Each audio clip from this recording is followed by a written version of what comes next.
Live, Laugh, Larceny discusses true petty crimes that may be disturbing to some. Or could be easy listening to all you psychopaths out there. All stories are based on actual events, but details may vary. Listener discretion is not advised.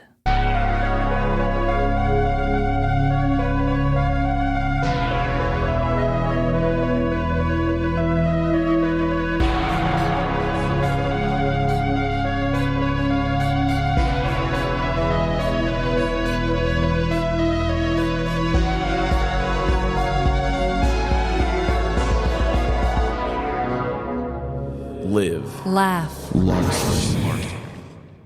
Welcome to Live, Laugh, Larceny, the official podcast for theater kids. This is Trevin. And I'm Amanda. I love the theater. Yeah, I think about that episode we had. I can't remember which story it was that even had us go with that. It's beautiful. So, Trevin, what is your dreadful dilemma? So my dilemma this week is, dare I say, an interesting dilemma. Okay. So as I say a lot, I try not to repeat a certain type of humor too often or whatever. So we just, 2 weeks ago, I did the angry 1-star review diss track thing. Yes. And so you and I have talked about this, and were we going to talk about it on the show? Were we not? And I said, I'll probably end up bringing this up, but not in the way that I thought I was going to originally. Okay. So recently, a show that is larger than ours did an entire episode kind of talking shit about how we suck. And yeah. And it's not just a straight up slap in our face, because this show, all they do is other shows like that. Mm-hmm. So we just got picked. Actually, we were a listener suggestion. So I don't know. Somebody must have really hated us. So this show just makes fun of other shows. And I just wanted to share with you guys where I am in my journey of making this show. Yeah, please do, because I have seen some evolution. There are so many changes that have happened between both of us, and our lives have changed drastically over the span of a little over 2 years. Mm-hmm. So when we very first started, Amanda and I got our first 1-star review a long time ago, and it was one where somebody didn't even leave a review, and we were hurt for that night. I know we were hurt. And then we got over it, and then we got our first 1-star review that actually left some words, and that hurt a little bit. And so we're getting stronger and figuring out, like, we're just gaining experience. Yeah. And this was a whole nother level of, like, okay, a 1-star review is one thing. Learn to take criticism, and if people's criticism isn't good, don't take it, blah, blah, blah. But to have somebody just straight up make you the subject of their show, right, and to play clips of your show and then pause them and then talk shit after it, right, like dissecting it and just shitting all over it. Yeah, I mean, I didn't listen, and I told Trevin, I don't know if you listened to the whole thing. You probably never finished after we talked about it. Oh, good, because for me, there are low vibration human beings that need to stay out of my golden bubble of protection. Ooh. Okay, so for me, I was like, I just don't even need to listen to something like that. But what I want to say about the matter is that I have seen growth from you on this whole thing, because Trevin, when we first started the show, okay, the eviction band Trevin would not have handled this the way that you did. And you actually took the time to reflect and realize that they weren't worth your energy to put anything creative or extra time into. So good for you. Thank you. Most of it was because, and I would have loved to have done something petty and funny for our listeners and for myself. Yeah. But when you deal with people who are just sort of like shock humor, and I'm not saying I haven't listened to and enjoyed some of that at times, but if your only thing out there is to get people to kind of listen because they're pissed at something that you're doing, it just tells me that if I were going to put any energy into it or even say their name or anything at this point, I would be helping prove that their way of getting listeners works. Yeah. So I don't really want to send people that way. We don't want you guys to go and find them. They are horrible. We're not going to give you their name. They don't deserve a listen. But I'm honestly just proud of you for handling it, because honestly, in the grand scheme, they don't matter.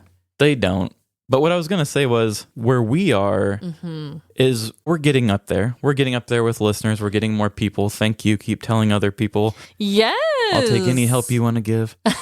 But we're getting to the point where we're not just a small little thing. Yeah. You know, we're a bigger show. And so there's going to be more haters that come along with more listeners. And let me pause you too. Even though we do have more listeners and it's a bigger show, we are still the same independent podcast that is doing this from Trevin's studio in his home, okay? Right. But for me, it's just so surreal because I am just a regular person and I'm starting to kind of get more people to listen to me talk. And it's just really surreal to still be a guy, still go and work on my 9-to-5, still hate my job, still has a shitty car, you know, stuff like that. And then to see that a show bigger than mine that is making money off of their listenership made an entire episode about us where they actually dissected everything I did. And it's just really surreal because you see stuff like that all the time where celebrities are getting torn apart because of something tiny they did. And I'm not saying that I'm celebrity status or anything, but I have just like a tiny taste of what that feels like. And it's like, wow, somebody would waste this much energy just to hate on me. And at the end of the day, like, I'm not even trying to be petty or shitty. I'm just like, interesting. Somebody wanted to do that about me. Cool. Yeah. It is very interesting and at times quite disturbing what people will spend their time doing. That is for certain. Ye girl. So I also have a dreadful dilemma. So I've noticed probably a decent chunk of our followers now follow me on Instagram too, which is really sweet and awesome. And I've noticed a lot more likes and comments from listeners on there. So thank you. That's very, very sweet. I need to get better on my personal one so I can give people something to look at. I do too. I post so few and far between, but maybe one day I'll get better at that too. But as some know, my baby Winnie turned 1 recently, and she is doing a bunch of adorable firsts that I love. She is saying new words. She has started walking, ladies and gents. So she is doing great things, but there is something dreadful that my precious Winnie baby has started doing. She is starting to test my boundaries by gently slapping me in the face. Oh, no. I put gently in there because she's a 1-year-old, but she'll do it and slap me. And when I react, like with a gasp or with a no or with a whatever, she immediately just hugs me and like nuzzles her head into my chest. Well, she feels sympathy. That's good. Part of it I do find very adorable.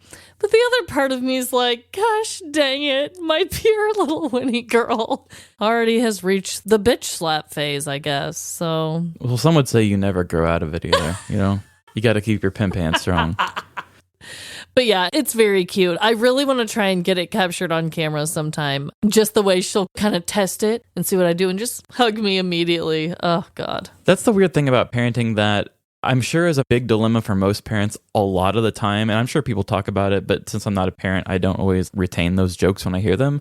But situations where your kid is doing something that you don't want her to actually do, but you find it entertaining or funny.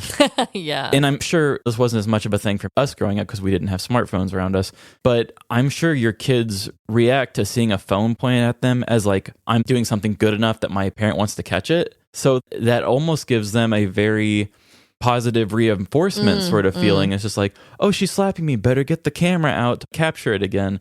Like, how hard is that as a parent to not draw attention to it in a funny way, like getting Jordan and say, Jordan, look at what she's doing, even though you don't actually want her to do it, or record it or take a picture of it? You know, you win some and you lose some. You kind of have to pick your battles because sometimes things are happening and they might be so funny to you, but you have to read the room and kind of in that moment make a decision if you're going to react or not. And sometimes you honest to God just can't help yourself. And sometimes it's okay and sometimes it isn't. Like, you just never know when you're a parent. There's no right or wrong, especially in this. But no, I've dealt with that where she was making her spit art on the window. And you took a picture. And I took a picture and I said, wow, that was very creative, very innovative.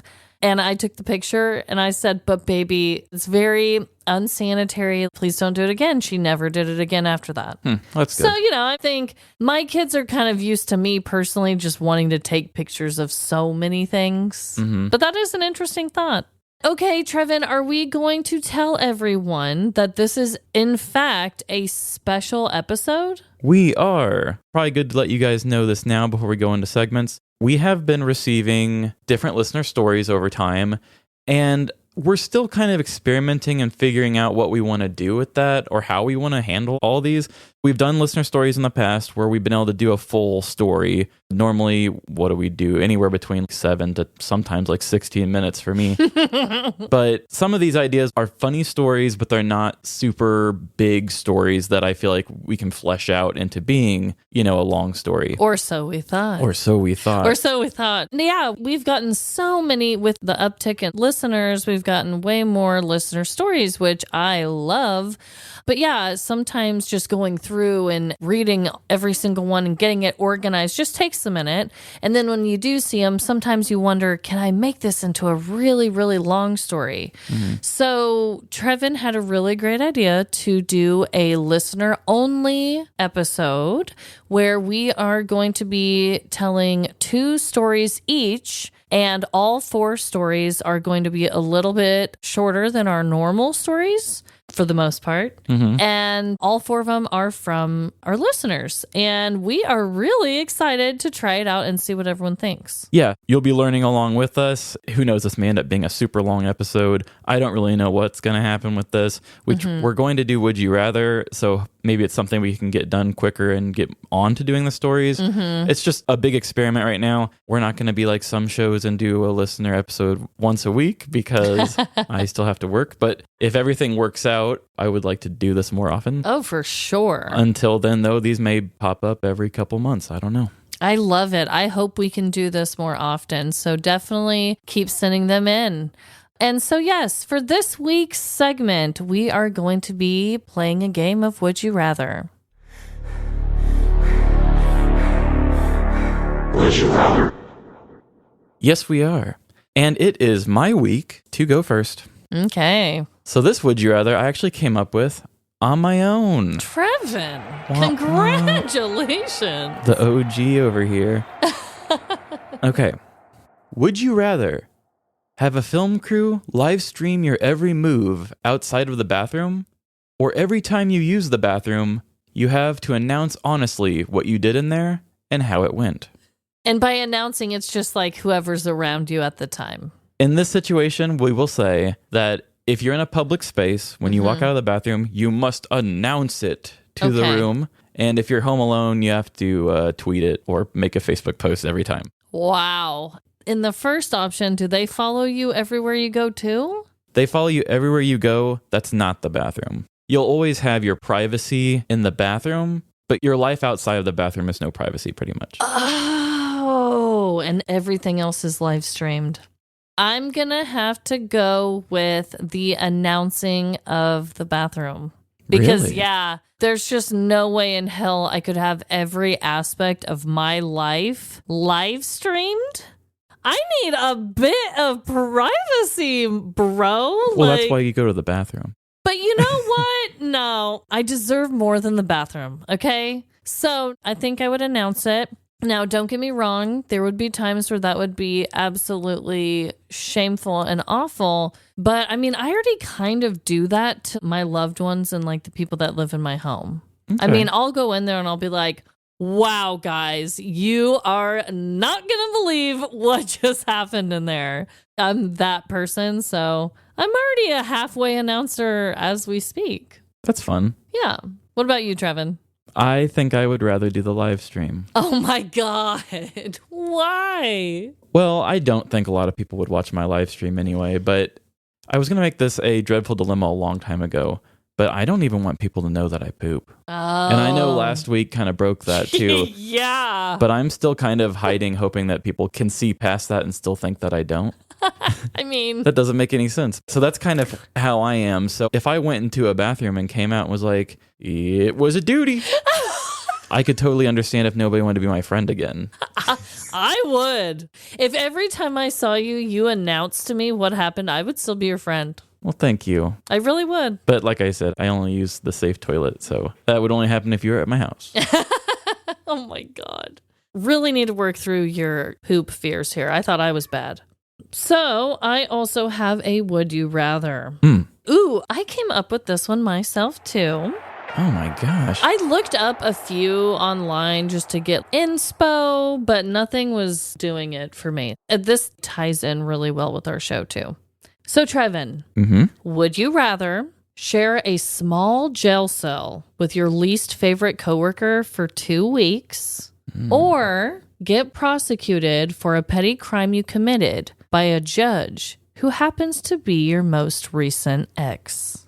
Now, there's a lot of wiggle room, a lot of gray area within this question, but just try and think of it in the most basic way possible. So either be judged by an ex or confined in a small jail cell with your least favorite coworker for 2 weeks. I would go with the ex-girlfriend one. Would you really? Yeah, I do a really good job of keeping most of my ex's friends for the most part. Is your recent one not the really, really crazy one? No. Okay. If your most recent ex wasn't the one I was thinking of, then I could see that being okay. Now, if you changed it to make that person the ex that was judging me, I guess Brandon and I would be in a cell for a while. Brandon! Yeah. Oh, poor Brandon. I mean, not poor Brandon. We hate him. Well, very, very good. But no, it is your most recent ex. So, okay, you would pick that. And you know what? I am on the same side as you. I would much rather have an ex be the judge of mine, because no matter if I don't talk to them or see them or anything, I think they could at least have a little bit of pity on my soul. You know? Yeah. I think there's not one person that was an ex of mine that if I went up there and I was like, please, I have a family, they'd be like, death penalty. You know? Like, I think I would go with that one too, actually. Yeah, that would be the best. And 2 weeks is such a long time. It's a long time to be stuck with that one person that we all have. So, before we jump into our special listener stories, let's listen to some ads. Capitalism. Woo-hoo.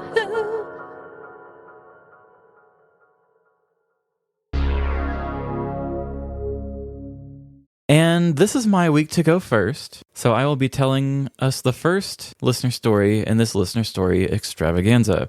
I did find that when I did have the idea that I wanted to do for this story, I kind of got inspired and started going down some dumb rabbit holes on dumb jokes. As we do. So this actually ended up being kind of a long story. This is why I think this is going to be a longer episode.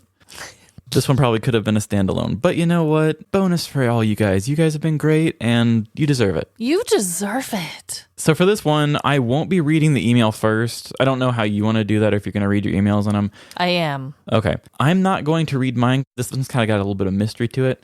Ooh. And then we'll talk about the email after for me. Okay. So buckle up, all ye listeners.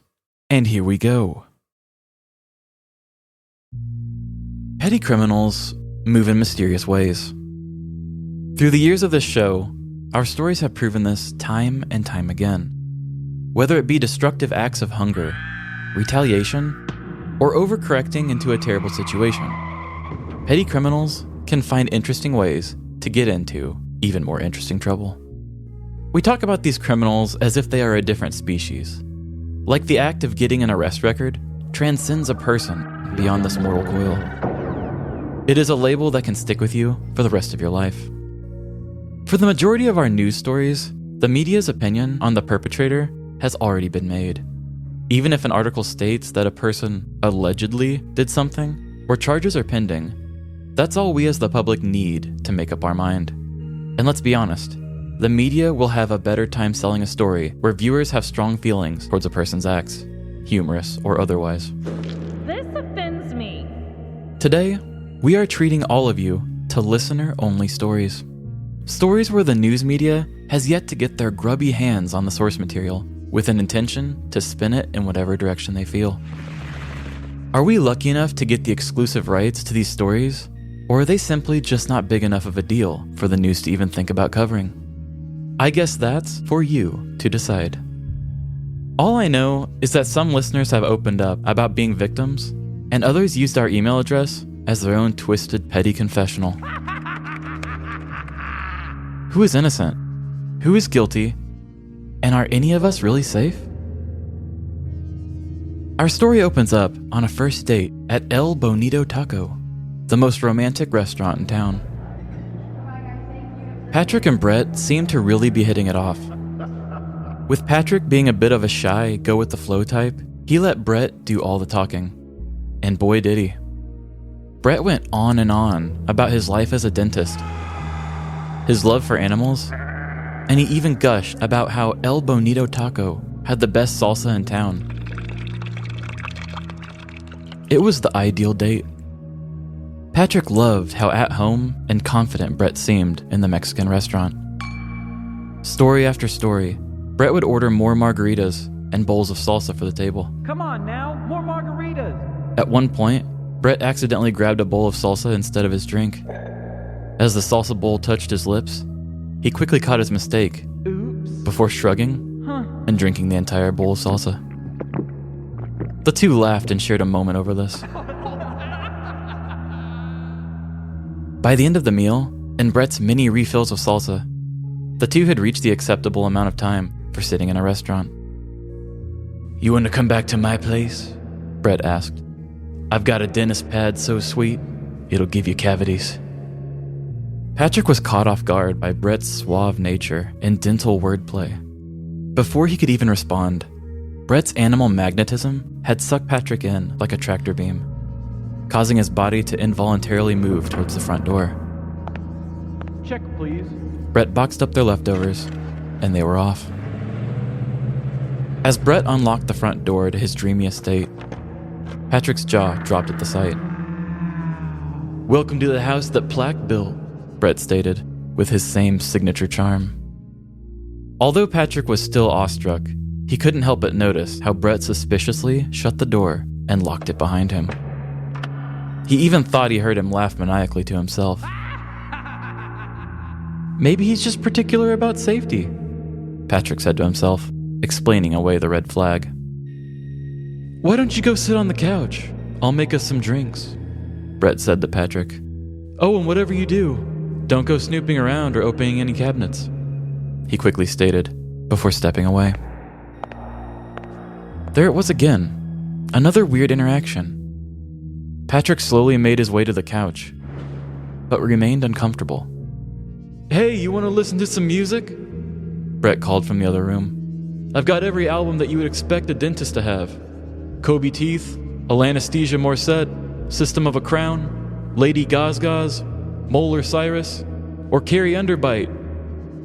Patrick was so focused on his sense of unease that he didn't even notice the expert-level dentist puns that Brett was saying. Alanesthesia Morissette is fine," Patrick said, saying anything to get the night done and over with.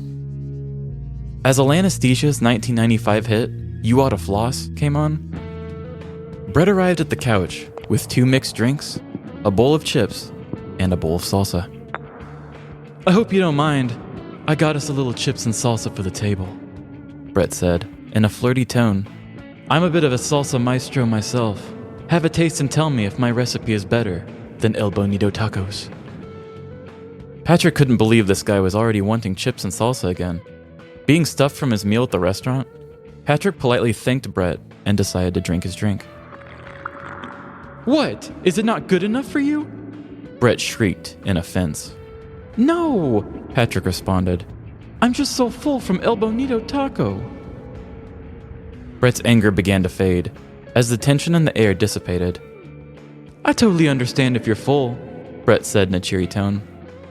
"There's no better cure for a full tummy than some of this salsa," he quickly added, while extending a crimson-soaked tortilla chip in Patrick's direction. "I really need a drink of water," Patrick said, getting up and walking towards the kitchen. As he stepped into the young bachelor's kitchen, Patrick reached into the nearest cabinet, hoping to find a glass. "No!" Brett screamed as he threw his body in front of Patrick's hand, blocking him from the cabinet. "It's really not polite to snoop in one's cupboards." After that very iconic line, lightning struck, causing Brett's face to illuminate in a spooky way. Patrick tried to quickly reach a different cabinet, but Brett beat him to it again. "What are you hiding?" Patrick screamed as he quickly turned around and threw open Brett's fridge. Brett screamed and lunged, No! but he was too late. The refrigerator door slowly swung open, revealing a ghastly sight. "Oh my God," Patrick said. "How could you?" Brett began to weep as Patrick looked closer at the scene before him. From top to bottom, all Patrick could see was salsa.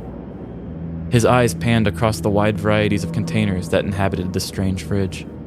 From tiny black ketchup-sized dipping bowls to large red salsa bowls, Brett had every shape and every size. As Patrick continued looking, his memories began to connect the dots on where he had seen them before. Del Taco, Chili's, On the Border, Chewy's, and 54th Street. Any restaurant that has ever given a spare side of sauce or salsa, Brett had it. And right in front of all of them was the El Bonito taco bowl from tonight. "I just really like salsa," Brett said in between sniffles. "It all started when I was 13. I was at a family picnic for Cinco de Mayo. My drunk Uncle Gary was drinking a margarita until his third wife Helen came over and slapped him for ignoring their children. That slap changed my life forever. As the slap startled my drunk uncle, he dropped his margarita, causing its contents to go down a strange and convoluted path, ending up pouring right into my glass. At my age, I thought my lemonade just got a little spicy for Cinco, but I was wrong. I had unknowingly gotten drunk off of my first margarita. Once the tangy, limey flavor hit my lips, all I could see was red salsa. While everyone was busy watching drunk Uncle Gary and Helen fight, I snuck over to the potluck table, chugged the 1-gallon decorative salsa bowl, and escaped into the night, taking the bowl with me. I haven't seen my family since. Through assuming different identities and a stroke of luck on having these killer dental skills, I was able to build a new life for myself. I knew no one could understand these urges I felt. One sip of a margarita, and I need to steal some sort of a bowl? My parents' hearts couldn't handle that much disappointment. So now I live the life of an emotional drifter, never letting anyone in because of what these urges could make my loved ones feel. Anytime I need a new bowl for my collection, I just drink a margarita and go out to eat, without consequences. Patrick stood dumbfounded at the story he just heard. How could someone have such a specific quirk? He could never bring Brett home to meet his mother. Her pampered chef dipping bowls would never be safe. But as Patrick weighed all of his options, Brett spoke up again. "You see the real me and aren't running. I've never told anyone about these saucy urges in fear that they would run. I have to show you something." Brett pulled out a small set of keys and unlocked a gold-plated case next to his microwave. Reaching in and pulling his hands out, Brett showed Patrick the item he keeps so protected. In his hands was a giant black, textured salsa bowl with the little feet that it stands on. "This is Marty," Brett stated. "The one that started it all. The first bowl to ever call out my name after a margarita. I feel safe enough to show her to you." As Patrick took in the glory of Brett's most prized salsa bowl, his smartwatch began blaring an alarm. "Oh shoot," Patrick half-heartedly exclaimed. "That's my curfew alarm. I never let a first date go past 9 p.m. "Will I see you again?" Brett asked frantically. "Of course we will see each other again," Patrick said, unsure if he even meant what he said. Brett got up, walked Patrick to the door, and let him out. "It was a really interesting first date," Patrick said on his way out the door. Brett looked Patrick in the eyes and said, "Until I see you again, don't forget to brush after every meal." Patrick slowly walked away, unsure if he just narrowly escaped a petty criminal or if this was the start of a budding romance. On February 8th, 2023, master of the dentistry arts and listener of Live Laugh Larceny, Brett, sent an email to our public podcast email address with the suggestion of a story about his margarita-induced kleptomania. With no specific instance in mind, I decided to look deep down the road a bit to see where this path may lead Brett. As you can see, I did the artsy thing of leaving the ending open to interpretation.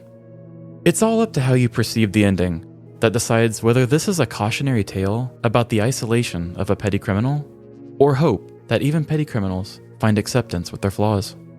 That's up to you to decide. Until then, keep it petty, and always brush after every meal. I don't know why, but I assume that the story was sent in not from the dentist, but the dentist's date. Yeah. So you totally tricked me on that one. Yeah, that's why I did that whole intro, to kind of show you all the mystery of what we can do with these. Okay. So yeah, I took about 90% of everything on that. But I told Brett, I said, I had this idea and I was like, hey, I want to do like a horror movie thing where somebody's kind of in a red flag sort of date. And I was like, I want you to be the bad guy. And he was like, hey, have fun. Do whatever you want to do. Oh my God. So what part of this is actually, like, he just admitted to stealing things from restaurants? He's been a listener from the beginning, and so he really likes when we do our personal stuff that's really not a big deal. Mm-hmm. So he wanted to kind of join in. So this is what he said in his email. So you can have fun as much with this as you guys want. Please feel free, but the gist of it, because I'm not a storyteller, is that for years and years, whenever I go to restaurants, and it seems to be particularly Mexican restaurants, and after a few beverages, margaritas or whatnot, I have this addiction of wanting to steal salsa dishes or queso bowls or ranch, dipping sauces, any containers like that. I feel like I need to have it in my life, and it's missing from my cupboards because I freaking love salsa, queso, and all the dips and sauces. So basically at the end of the meal, if I feel like there is a ceramic dish from queso or guacamole or salsa that I would like to add to my home collection, I just simply try to hide one of them in the taco boxes and take it home to myself. And to be honest, it is like the best thing ever. I've gotten so many good different containers for sauces, like metal dipping containers that you would get for fries, or different ceramic bowls that you get really good queso in, and guacamole, and especially those little black salsa bowls with the little feets on the bottom are so awesome. And it tends to be a higher tendency that I'm going to take some things, the more I imbibe, because that enhances my desire to be a klepto. And he said, thanks for everything that you do, and I hope you guys have a lot of fun with this. Wow. Can I just say that I can relate? And the whole time you were telling the story, I was like, I don't think the salsa bowl loving thief is really that bad of a person, because I used to do that too. I figured you probably did. That was Yeah. why I didn't want you to do the story. Yeah, because I would have had way too much of a connection. Yeah. My heart just would be way too empathetic, right? Right. We at Live Laugh Larceny take the ethics of our show very serious. And sometimes there are stories that are just a conflict of interest for us. I would be personally persuaded to always stand the person who loves salsa and the dishes that they come in. It's true. So I'm going to tell my first listener story. My stories are going to be told a little bit different with some of the email correspondence at the beginning. So let me go ahead and start. My next listener story comes from Liz, a wonderful listener from California. You can actually follow her Instagram at Bored with Liz, where she posts about her grazing boxes and her boards. So I just wanted to give her business a little shout out right there. Oh yeah, I'm familiar with that page. Yes, yes. Here is a portion of Liz's email before I jump into her story. Hey y'all, I've been wanting to write in a semi-petty crime story of mine for a while now. Hopefully it works out for a future episode. If not, I still want to say how much I love the podcast, top 5. I do apologize for the bad grammar and vocabulary. Thank you both for all the great stories. Never stop. Love, Liz. Thanks, Liz. Yes, Liz, thank you. And thank you to everyone who writes us. We just adore it. So, here we go. With petty criminals on the rise, I often wonder if there is something we can do to deter this in our youth. Should we start teaching patience as its own subject in schools? Or add baby jails to all daycares? I know these ideas may sound absurd to some, but with the uptick in pettiness, I believe all solutions are on the table. This story is about an unconventional spectacle caused to dissuade emerging petty criminals, and how it left a lasting memory for those in attendance. Liz was a 7th grade girl living in sunny Ontario, California in 2011. She grew up in a neighborhood where all the kids around the block knew each other and hung out. But over time, the group split off into their own age groups. Anthony, Jose, and Juan were now in high school, and they created their own small crew. To the neighborhood, they were known as the troubled kids on the block. Liz, however, saw past all that. She knew the boys came from good homes and loving parents, and they were just boys, doing dumb shit to look cool. Who dares me to shove this hockey stick up my own ass? Besides, Liz had other things to worry about being a middle school girl. This was particularly true when on a warm afternoon day, Liz found herself sweating in PE class. It was one of those beautiful weather days that led to outdoor physical activity, causing Liz to wish for rain. Until then, she hung out by the fence, trying to find shade while inadvertently hearing the popular girls gossip. I heard Billy might ditch school on Friday. Popular girl number 1 bragged about her loser boyfriend. No way! Popular girl number 2 gasped. I wish I was that cool. Liz shook her head. She never understood the thrill of ditching school. The middle school and high school were right next to each other, and neither were gated at the time. This made leaving campus extremely easy. However, getting caught was even easier. Plus, there wasn't a ton to do nearby. Middle school lore was that high school kids would ditch and end up at the donut shop, Chinese restaurant, or somewhere in the nearby neighborhood smoking weed. Dude, we should totally go to the donut shop. The reward just wasn't worth the risk in her opinion. The popular girls, on the other hand, thought otherwise. Oh my god. Tell him to get me a crab ragoon if he really does ditch. Popular girl number 3 demanded. The girls licked their parched lips in the bright sunlight as Liz turned to look outside the schoolyard fence.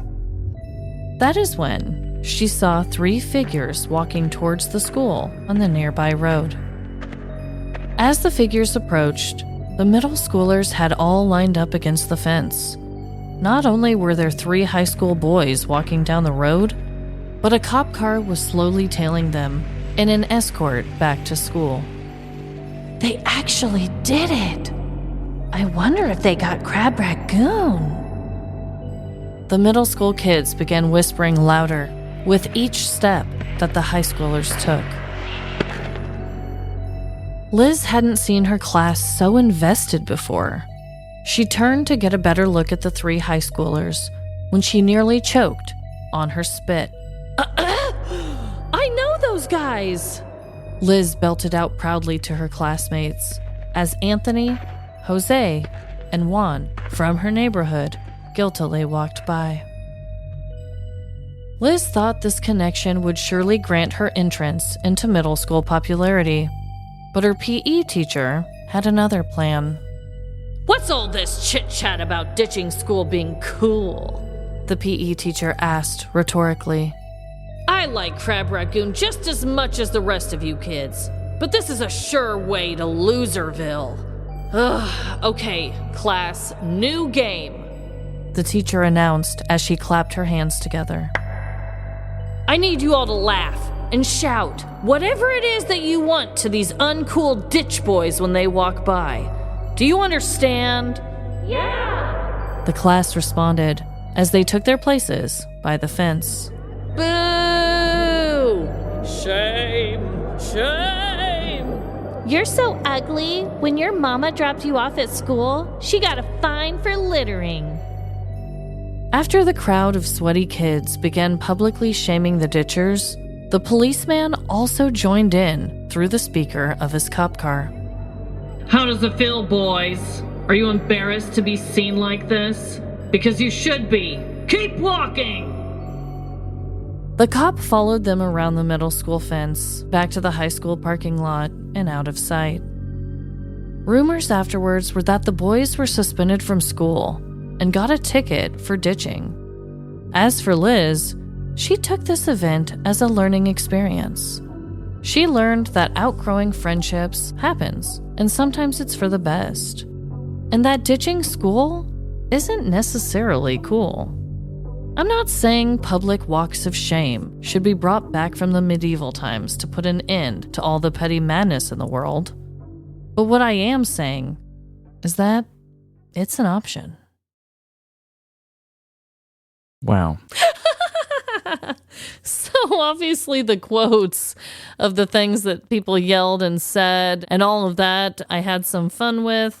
Honestly, I really didn't have to fluff this one, to be quite honest with you. I mean, yes, like the details and the funny jokes and the funny words. Crab raccoon. Yes, the crab raccoon. Now, it was a true thing that the donut shop, the Chinese place, and just smoking weed at a nearby neighborhood, those were the only three things. Like, all of that is very, very true.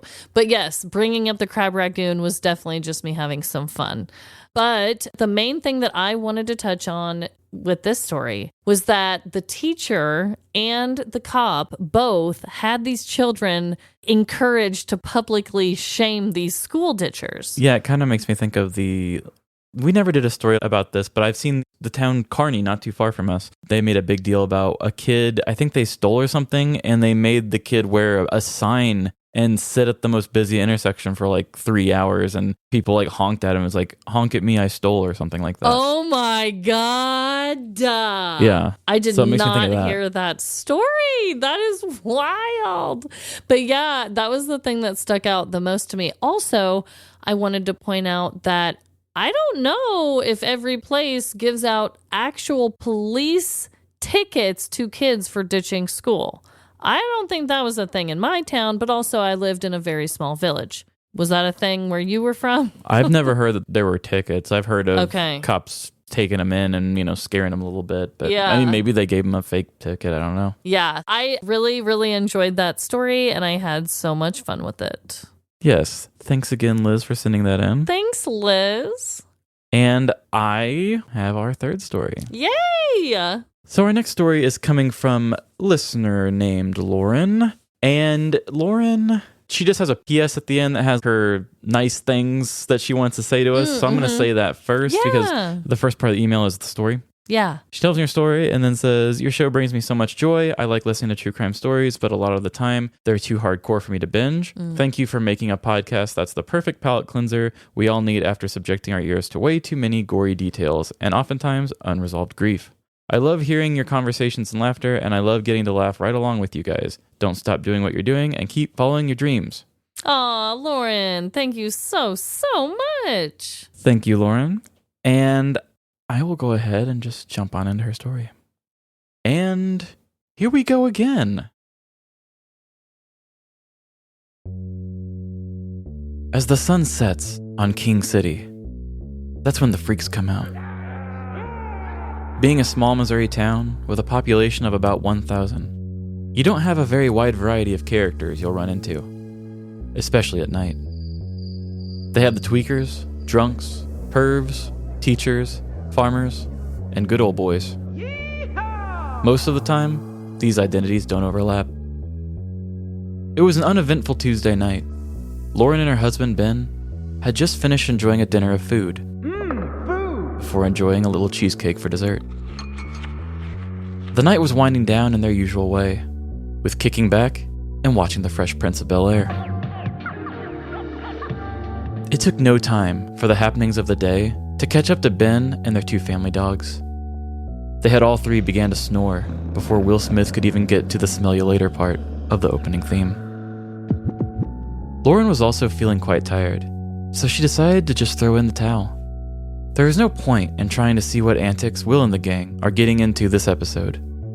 It was time to just go to bed. She got up from the bed and began to wipe off her makeup. Over the sound of the sink running, Lauren was startled by the dogs barking.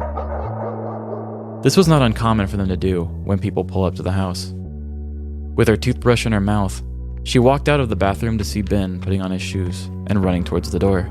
"I'll be right back," Ben shouted as Lauren reacted nonchalantly. Yeah, okay. The situation didn't catch up to Lauren until she heard Ben's car. He had jumped in, floored it, and drove straight out of town. This caused her to worry a bit. Lauren grabbed her phone and texted her husband, asking him where he went. Instantly after the text sent, her phone began to ring. They took it, honey. Ben's voice said on the other line. What? What did they take?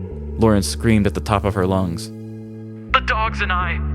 We caught someone. We caught them stealing our favorite trash can. Lauren screamed as she dropped her phone in terror. With the call disconnected, Ben continued patrolling the town, looking for the red Chevy bail truck that he saw take the trash can from in front of his house. Sure enough, after passing Casey's, the town's gas station, Ben spotted the truck leaving. He trailed the truck until it pulled over at the town's post office. The truck parked into a vacant parking space before the driver immediately exited and walked towards the front door. Ben pulled up and inspected the back of the truck for his trash can. There was no sign of it. Confused at why the driver was trying to get into the now closed post office, he spoke out to him. "Excuse me, have you been in town long?" The man mumbled around and refused to make eye contact. Ben went on to explain that he just recently had his trash can stolen and that he suspected the driver of the truck. The man continued to barely speak and seemed to be under the influence of something. Giving up on the man ever revealing his trash can's location, Ben returned to his car and retraced the route of the truck. As he drove around, he checked ditches and driveways for any stray trash cans, but there was nothing. There weren't even shards of plastic where his receptacle could have broken from a fall off a truck. Once the search had gone on long enough, Ben returned back home, where he prepared a post in his local neighborhood's Facebook group. At the end of the email being sent, Lauren and Ben never recovered their missing trash can. The red Chevy bail truck's license plate numbers were not attained by Ben, and the trash can bandit remains at large. As for Lauren and Ben, they are still reeling and healing from the actions of this man. Lauren hired a sketch artist to help better identify their trash can, while Ben had the drawing put on the back of their local milk cartons. As stated earlier, the trash can was never recovered, so these were all wasted attempts. Since I did not give Lauren much time to respond for a follow-up before having to write this, I have no proper knowledge of how things played out.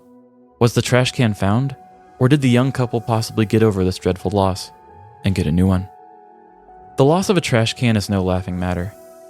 As this episode will be coming out on the latter half of May, we probably understand if Lauren and Ben have still not lost hope in the safe return of their trash can. The garbage will continue to pile up, leading to an even greater feeling of relief when Lauren answers a knock at the door, only to be met with her long-lost trash can. We can only hope. Boy, can we. I'm just trying to figure out why somebody would want to steal their trash. I have heard of Scientologists doing that as a blackmail tactic, but if they're not in Scientology, then why? Yeah, the trash can is a weird thing to steal. Yeah. I think you're in like the same trash zone as me, but our trash is just the city. We don't have a trash can that they come and get. We just put bags out at night. We do have recycling that comes out. You had to go and buy your own receptacle. It's probably about 3.5 feet tall. It's pretty durable. But man, I've watched those recycling guys pick up our recycling, and right after they dump it, they just slam that shit on the ground. Right. Some of them look all destroyed, and I'm sure it's not because of anything that the owners did. But it's funny because after I'd written this story, just yesterday I came home from work, and there was a brand new recycling bin in front of my house because Kansas City is now doing bigger recycling bins. So now I have a full-size trash can for recycling, and they all have barcodes, so it makes me wonder if it's stolen, if they can trace it.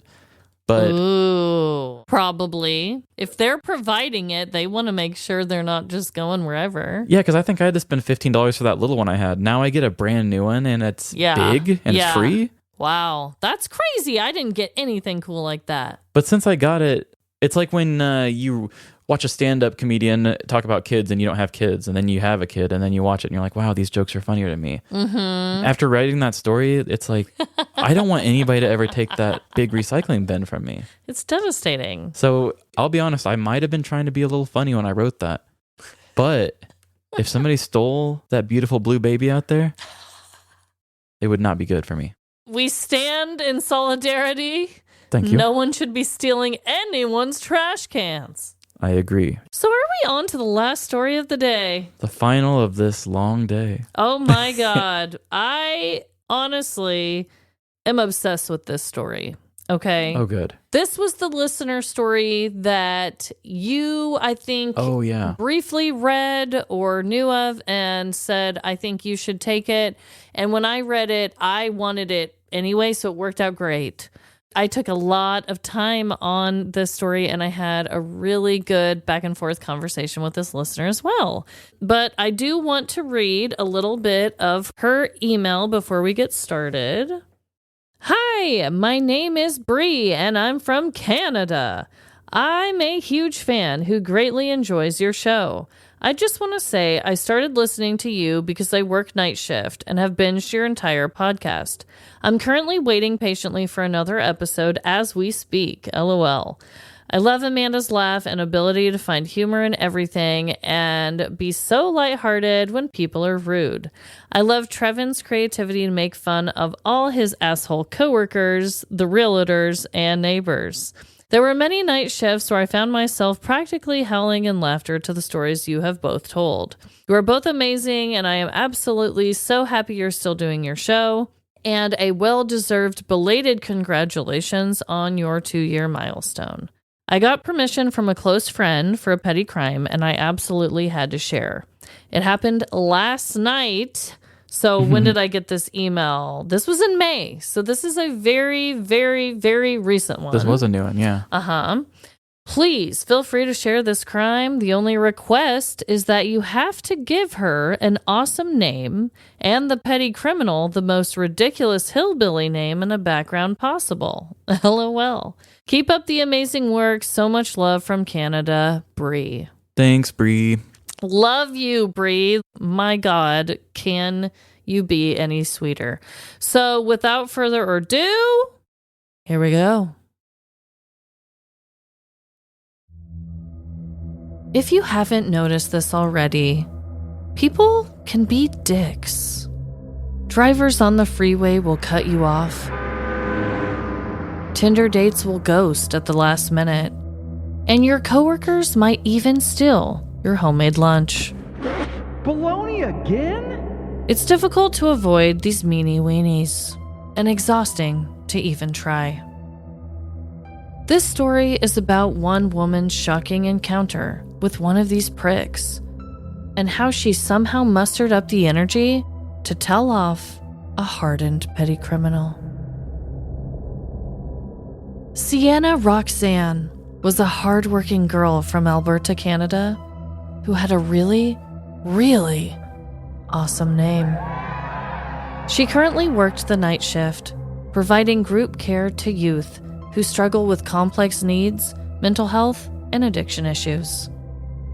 Although it was a rewarding job, it was tough, and the long night shifts were kicking her ass. Sienna watched the clock as it reached 11 p.m. Time to clock out and go home. She grabbed her belongings as she turned towards her coworker. I'm out of here, Bree. If anything crazy happens, I'll make sure to let you know so you can share it with a couple of weird podcasters from America. Sienna promised as she waved goodbye and got into her car. Technically, it was her dad's car. Her vehicle was at the mechanic, so for now, she was borrowing his beloved white 1992 Ford Taurus. Sexy car, dude. Sienna's drive home was no quick cruise. She lived an hour away from work on a sprawling acreage. But in order to make it home safely, she needed a little help from a caffeinated beverage. Sienna pulled into a nearby 7-Eleven gas station to purchase a Red Bull for her shift the following day and a coffee to get her through the night's drive home. She left the car running, but made sure to lock it with the key fob before entering the station. Once inside, fluorescent lights buzzed eerily as they illuminated the dim building. Sienna tiredly shuffled towards the energizing elixirs, chose her favorite flavors, and then made her purchases. Back outside, Sienna took a large gulp of her coffee in preparation for her trip home.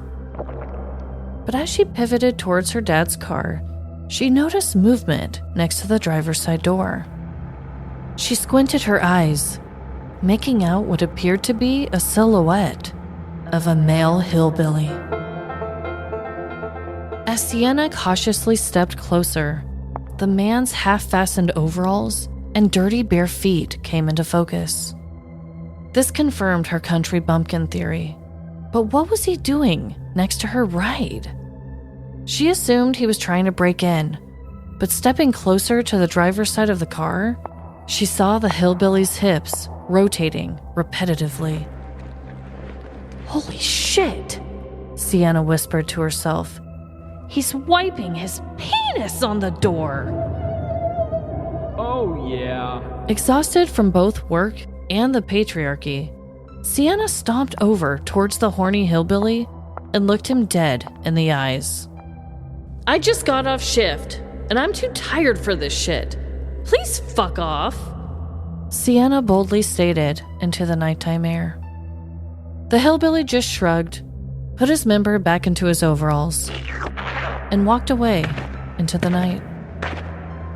Sienna took a breath before removing her jacket, using it to open the adulterated door to get in. The door was later disinfected thoroughly, and Sienna had some people to call. Hey, Dad, I just wanted you to know that people love your car just as much as you do. Hey, Bree, remember those weird podcasters you were telling me about? Well, do I have a story for you? The world is full of dicks, and sometimes those dicks have dicks. It can be exhausting being on double dick deterring duty, avoiding all of the boneheads with boners. So to all the dicks out there with pricks, keep your tiny stick absent. And that ending right there is why I said that was your story. But so I know it's a absurd story, and I just had a hell of a time turning this man into the hillbilly that he is. Obviously, we don't know if he's wearing overalls and bare feet. Those were added details. And I just am obsessed with the lovely lady who is going by Sienna Roxanne. Mm-hmm. I am very impressed with her reaction to the whole thing. But I did need to end it with a little bit of a clap back in a little bit of a way. I mean, good God. So many dicks to avoid. Yeah, especially when they're forced upon your vehicle. Yes. What kind of world do we live in? Well, yeah, exactly. But that was an actual quote that Bree sent in, that she was actually with her when she made the phone call to her dad. But for story purposes, I changed that a little bit. But she really did say the line, just wanted you to know people love your car as much as you do. I made sure to get all the details about the car right and all of that. Obviously, I made up the lines of her talking about our show. I just thought that was fun. Every other thing is exactly what they said. I mean, ladies out there, I don't know how you do it, but I feel like the chances of me coming out of a gas station and having somebody wiping their willy on my car, I feel like my chances are smaller than yours. Yes, I'm sure they are. But, No one's probably fully safe in that department. You're right. But yes, it's a funny story. I think it's a boss-ass move how she handled it. It fits our story perfectly. We've did the Flasher story about the girls attacking. But I just wanted to end it with that. Like, Jesus, there is enough to worry about. That's true. So what a time. Obviously, this is a little bit of a longer episode, I'm assuming. Some of our stories did go a little longer, but we were inspired and we love our listeners so much. And I know for me, I wanted to do a great job. Even though we each had one story longer than the other, I still think we wanted to take our time and do the best job we could, even if it was just a smaller, little simpler story. Yes, I couldn't agree more. This is all very experimental for us, so maybe next time we come back with this, there will be just 2, or maybe we'll keep them all shorter and keep it 4. I don't know what we're going to do, but, we ask for a story at the end of every episode in the credits, and it's like, for the amount of stories that we've been getting, we're not doing a good job of throwing them back out there. Those. So even if we go to 2 after this, we all get 4 right up front because... Yeah, you guys deserve it. We've had a kind of a back catalog building. So I think it is more than fair to have this many in one episode. But yeah, if you guys like this, please tell us. We can try and figure out a way to spotlight more listener stories. Even if they are shorter, this is your heads up to go ahead and send them our way because we can expand, as you all know by now. Yeah. So if you're on the fence about one and you're like, well, they don't do listener stories that often. Know now that, hey, we're trying to do better. Yes. And so don't be afraid to send that our way. Yes. And thank you guys so much. I hope everyone is having the best week. And just remember, no matter the crime, big or small, in the end, we're all doomed. Doomed to find the petty criminal in all of us. Bye. See ya. Thanks for tuning in to our special listener story extravaganza. And don't forget to subscribe to our show. And do you like playing Would You Rather with us? Follow us on our socials. We play it there every once in a while. Instagram, Facebook, TikTok, and Twitter. Live, Laugh, Larceny. And if you have ever stolen from a restaurant or publicly shamed someone through a fence, send us your petty crime stories. livelaughlarceny@gmail.com. And if you like our show as much as that hillbilly likes Sienna's dad's car, tell us with something other than your penis. How about stars? Give 5 stars wherever you rate your podcasts.